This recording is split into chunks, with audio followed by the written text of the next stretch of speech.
is our Dharma? What is our quest?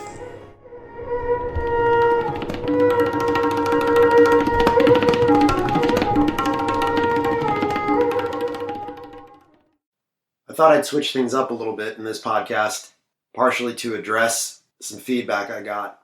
So, when I've looked at what makes people's blogs or podcasts or other kinds of technological media successful, a lot of the times it's because the people were willing to share value for other people, meaning like you're actually offering something valuable to help them solve some of their own problems. But another one of the big factors there is kind of a personality factor. And part of that is being willing to offer yourself. This could be in the form of vulnerability. This could be in the form of just being real with people. It can involve sharing very personal things. And I have a bit of an ambivalent relationship with being super personal in a very highly broadcasted, transparent way, which is a bit ironic because earlier in my life I did sort of extremely private blog projects, but shared with my circle of friends on Facebook, and they could have gone anywhere else once they made that public point, right? But since then, I've been rather quiet and shy about a lot of things. So anyone listening to this podcast, they don't really know anything about the person who's actually sharing these thoughts.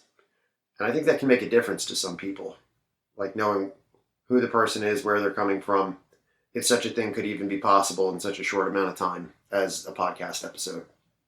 And some of these biographical details, of course, would reveal themselves over time, right? Like you would get a certain amount of this information just incidentally along the way. If I happen to be talking about a topic and I relate it to some personal detail about myself, right? But I thought it might be good to just get a lot of this stuff sort of one and done out of the way, just so you guys know why I'm talking about the things I'm talking about. So I could list these in either order, but it just so happens I'll say I'm a martial artist, right? So I'm a judo black belt, Brazilian jiu-jitsu black belt. I used to spend a lot of time in my high school wrestling room. I've spent a lot of time playing around with like kickboxers and MMA fighters and like karate black belts and people, like Muay Thai dabblers and like a lot of amateurs and professionals. And I've tried to collect as much knowledge as I could in that world from as many talented people as I could. I competed on and off earlier in my life. I haven't competed in a really long time, but when I did compete, early in my life, I did not do really well just because I had a lot of like nerves and anxiety and stuff. But when I was a musician, which was kind of like a little intermediary, I don't want to call it phase because that disrespects it. I took it very seriously and I took it kind of far. But weirdly enough, the performance experience that I had made a lot of the same kind of jitters and nerves that I would get stepping up to a competition ring. Like they were almost interchangeable, right? But playing so many shows over and over and over and over again just gave me a lot of stress inoculation to where when I competed in martial arts again, when I came back to it later in life, I did a lot better just because I didn't really have the same level of fear or anxiety or like incapacitation due to stress. And that's actually one of the things that I tell some of my students. I'm like, hey, if you really want to get rid of that competition jitters, which affects your performance when you actually go compete, you're not only going to get that taken care of by showing up to compete, although yes, that certainly helps. But there's other situations where you can inoculate yourself to a very similar kind of stress, like for example, by joining Toastmasters and giving up public speaking in front of a crowded room, right? Or like doing open mic nights or performing some sort of art. All those things end up being valuable for the same reasons, right? So, but anyway, that's kind of a tangent. I did a lot of music. I toured around, made a lot of records and stuff. I took that very seriously. I've written a novel. I've written like 24 or so short stories that I think are good, and about 100 more that I wouldn't show people as readily. I've done like literally thousands of pieces of digital art. And, I've dabbled around in a lot of like artistic expression, but I'm also a martial artist, and those things don't necessarily seem connected, like the music and the art and the writing and the martial arts, but you end up kind of seeing all these things in the same way. But the name of this podcast is Dharma Nights, right? And when I say something like Dharma, people are going to be like, well, where is this person coming from, right? Is he a Buddhist? And interestingly, no, I'm not a Buddhist, although I have like kind of a lot of closet Buddhisms in the makeup of my soul.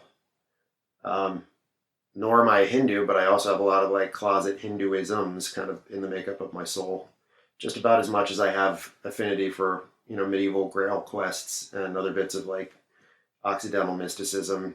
When you find the meeting points of all these sorts of areas of thinking and feeling and being, you start to focus more on the common thread rather than like the distinct differences. And that's kind of the place I like to be. It's the same thing with martial arts, I try to stick as much in the common areas between all the different martial arts that I've played around with rather than focusing on their distinct differences. And when you hang out in that place of overlap and hybridization, it ends up being a very powerful and fertile place to hang out. And you end up having a lot less blind spots than if you were just overly committed to one of those other spots, right? So, but I also teach philosophy of yoga classes, like for people in yoga teacher training. I practice yoga, although my asana, I'm not going to say is like the world's most impressive asana, but I also don't think that's the most important thing. And if you take the idea of yoga as a physical practice seriously, then you end up seeing that same embodied component in all kinds of other embodied components, right? So like me playing in my martial arts is like, to me, kind of accomplishes a lot of the same goals that sophisticated asana is supposed to accomplish for you. It includes those and others, even if the end results don't look the same to a lot of people. Like I might not be able to float up into a handstand or a headstand in the same way that people specifically practicing asana in a very dedicated way can, right? But if you take all the other aspects of yoga seriously, like all the other 8 limbs that Patanjali describes in the Yoga Sutras, right? Or all of the paths of yoga that Krishna describes in the Bhagavad Gita. If you take all those ideas seriously, which I do, then you end up learning that it's not that asana is not important, but in a lot of ways, it's one of the least important parts of all of that stuff. And what's funny is I was just talking the other night with someone that I was coaching, and she was talking about her practice of yoga and how she didn't get to do it very often, and some of the time that she couldn't bring herself to go practice for whatever reason, one of the thoughts that would come up into her head was like, well, why bother? If I can't be like awesome at the physical part of the practice, or if I can't be as awesome as the yoga teacher who inspires me to do all this stuff in the first place, like why bother? And of course, that's not necessarily like a permanent and enduring thought, but it's the same kind of thought that can flash in all of our heads about all kinds of practices, right? But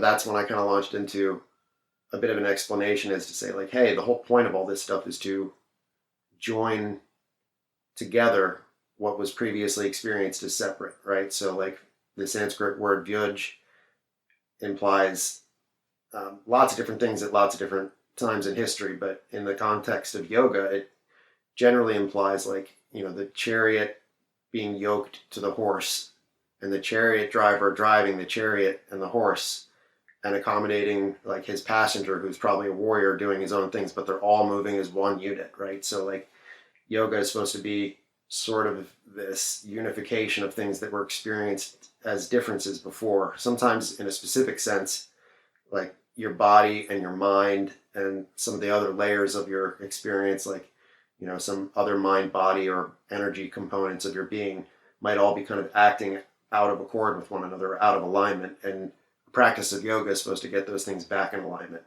But it also transcends the individual, right? Like it gets your own consciousness back in a sort of participation and alignment with a greater consciousness that transcends your own individual ego. Those are all kind of parts of the puzzle, right? So if you take all those ideas seriously enough and you apply your own kind of embodied practice, it doesn't necessarily have to be this particularly asana dominated practice. Like for me, in my money, you should be able to insert all kinds of different embodied practices into that. And I do.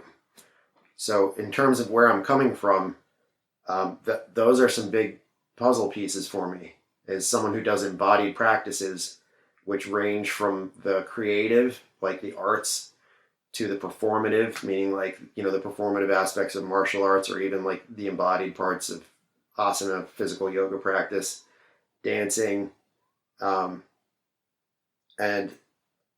combined with a very, at times, very Western style of doing philosophy, whether you're thinking out loud, writing your thoughts, applying, rational tools to kind of dissect them.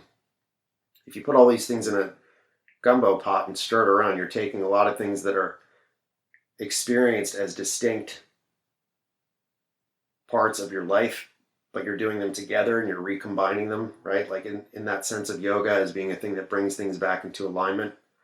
And for me in my own personal life, all of these areas that can sometimes be out of balance with one another, if I'm really doing my job as a human being, having a wonderful experience on this earth that I can sometimes communicate to others, if I'm doing that job well and I'm having fun and not necessarily thinking of it as a job all the time, I'm having something like the experience that I should be having and that I would encourage other people to have.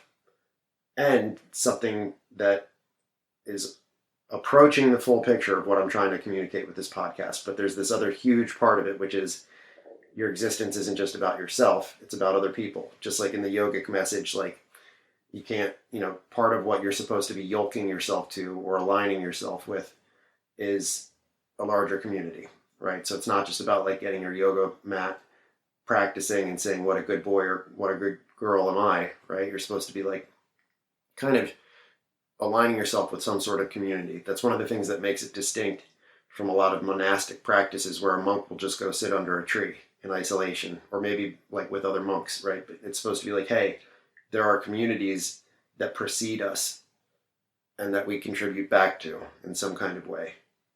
So how can we have a profound experience that doesn't necessarily throw them in the garbage or like throw our place in those groups in the garbage?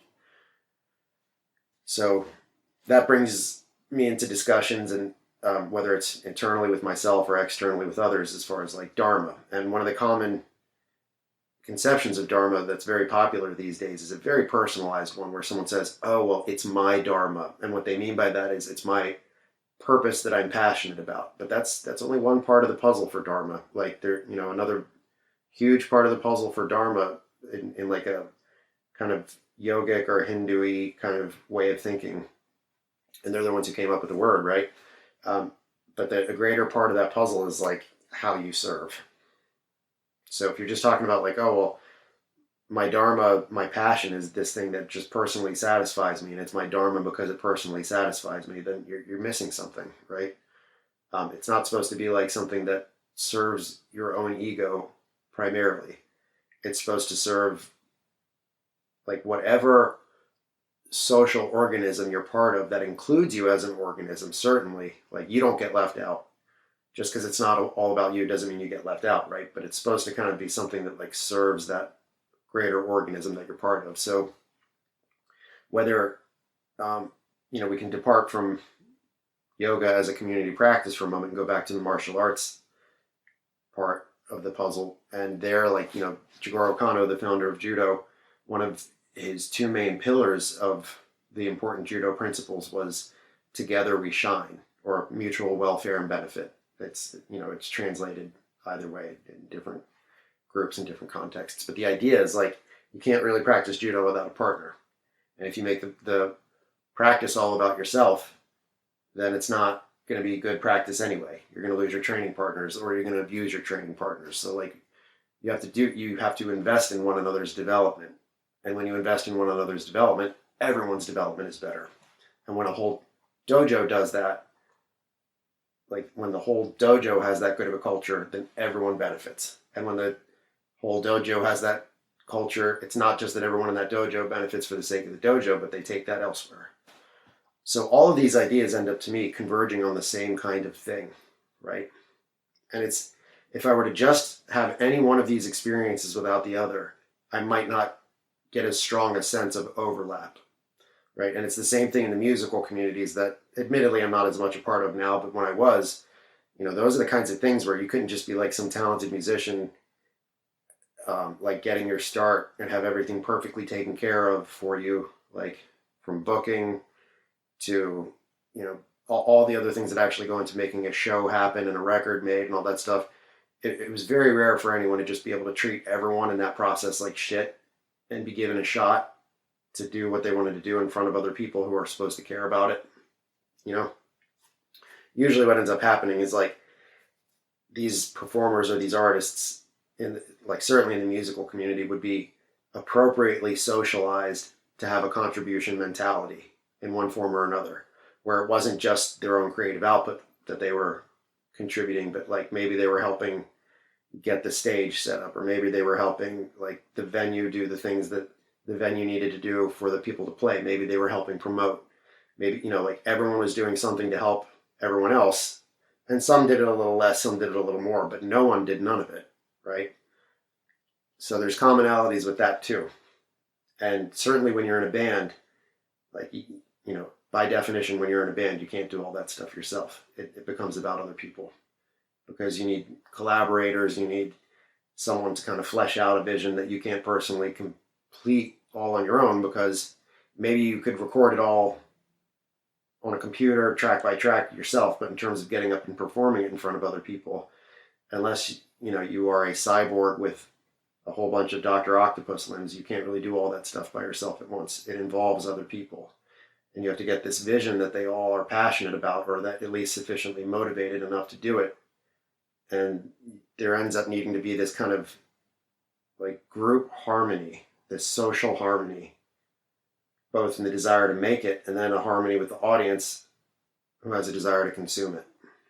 So these are all experiences for me of, individuals getting back in touch with things about themselves that maybe were dormant or alienated from themselves before. Certainly they all involve like some sort of work with the body or performance with the body, some sort of living in the body rather than ignoring it or disdaining it, right?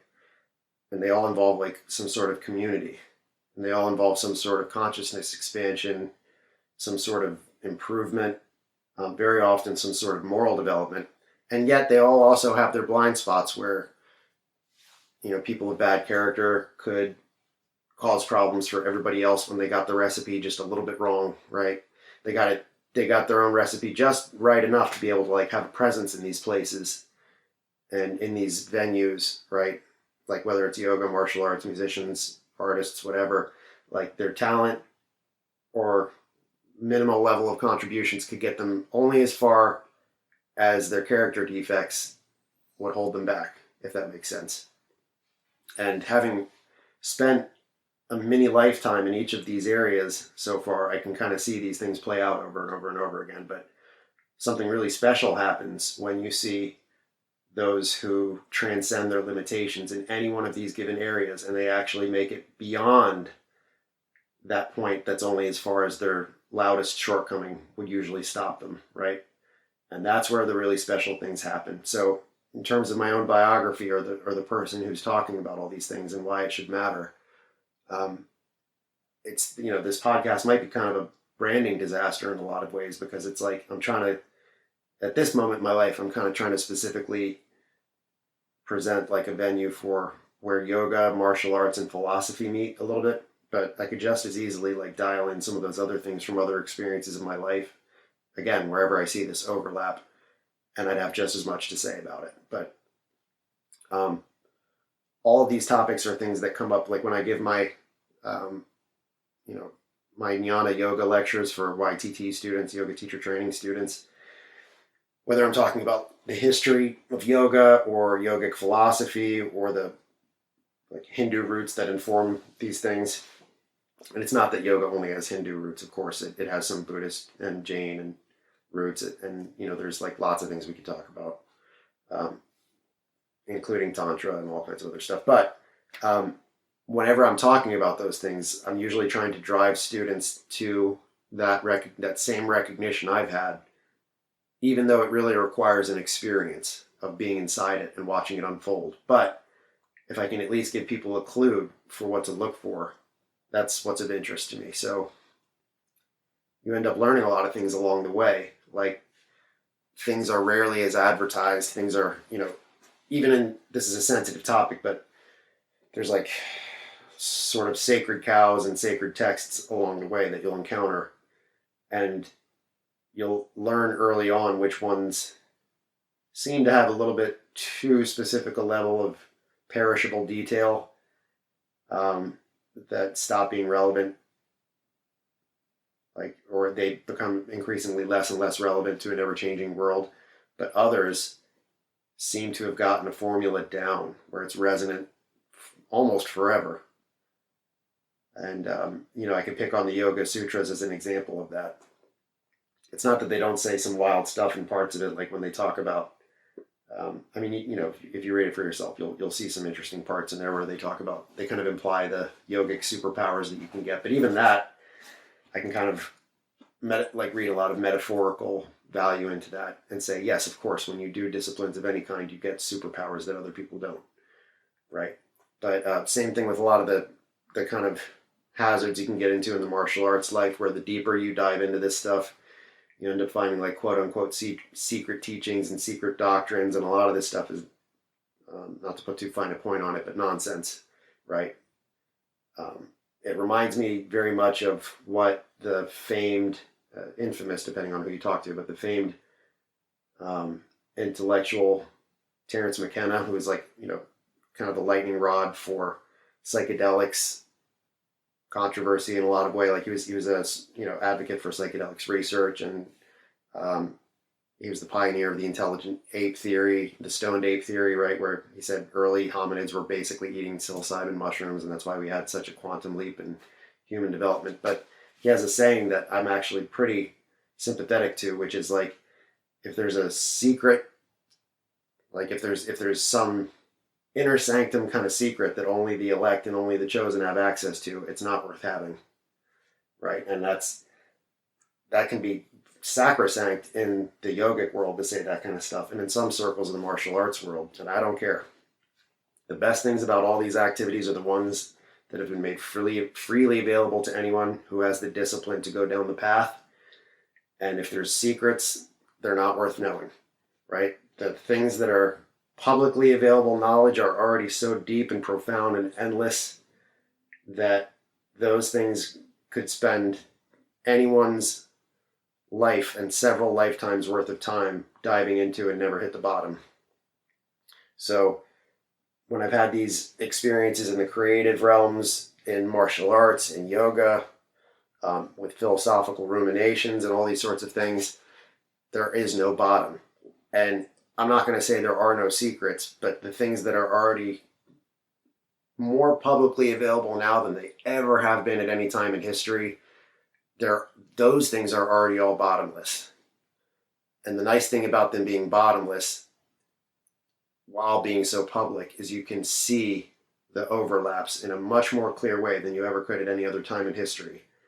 So this project of finding a way to be in our current world, where there's this like oversaturation of information, right? The project of just learning how to be in a de-alienated way, where the true yoga is about realigning all of these almost forcefully separated parts of your experience back into something cohesive, where you can actually willfully be a branding disaster of a kind. Like where people can meet you and say, I don't know if this guy is first and foremost a martial arts expert. I don't know if this guy is a yoga expert first and foremost. I don't know if he's like, an artist. I don't know how to introduce this person at a cocktail party, right? That's actually kind of a goal of mine. And it's something that I've experienced much more in this last, run of like a decade or half a decade or so. It used to be much easier for people, and I didn't even mention anything about like my business experiences or professional experiences, and that's like a whole other topic, right? But it's actually a point of pride for me that I've gone so deep in all these areas that if I wanted to, I could make myself impossible for people to conveniently introduce me at cocktail parties. That's actually something that I worked to achieve, and I feel like I kind of did achieve that. So that's actually a decent note to end. And I like to end these things with a question whenever possible, but one thing I might bounce back to you as listeners is what would it look like for you to be a branding disaster in a good way, where people could look at you and say, oh my gosh, this person has gone so deep in so many different areas of study or life or passion or like full throttle engagement that we don't actually know how to introduce them to someone, except in context specific moments, right? Like the people who know you through the martial arts world, if they're your students, they introduce you as the martial arts guy. The people who knew you as the musician or the artist or whatever, that's how they introduce you. People who knew you, like in all the, whatever it is, like, but then you get people from these different walks of life in the same room and they're suddenly all confusing one another. And then they realize, oh my gosh, this person has a lot of lifetimes in one life. And for me, that's kind of a goal. And I think I would, again, bounce that question to you guys. What would that look like to you? And how could you conceive of a vision where these things are de-alienated, where you are successfully all these things at once and having the most rich life that you could possibly have? What does that look like for you? And can you call that your yoga? And further, can you call that your dharma?